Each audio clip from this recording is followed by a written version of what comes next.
السلام علیکم ورحمۃ اللہ وبرکاتہ۔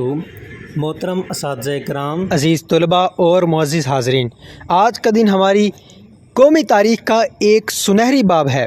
14 اگست 1947 وہ دن جب بر صغیر کے مسلمانوں نے اپنی عظیم قربانیوں کے بدلے میں ایک آزاد وطن پایا، ایک ایسا وطن جس میں ہم اپنے دین پر عمل کر سکیں، اپنے نظریات کے مطابق زندگی گزار سکیں اور اپنی تہذیب و ثقافت کو پروان چڑھا سکیں۔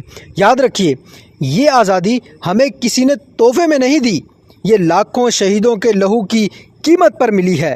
وہ مائیں جنہوں نے اپنے بیٹوں کو قربان کیا، وہ بہنیں جن کے بھائی شہید ہوئے، اور وہ بزرگ جنہوں نے اپنی جوانیاں جد و جہد آزادی میں صرف کر دیں، یہ سب ہماری آزادی کے حقیقی ہیرو ہیں۔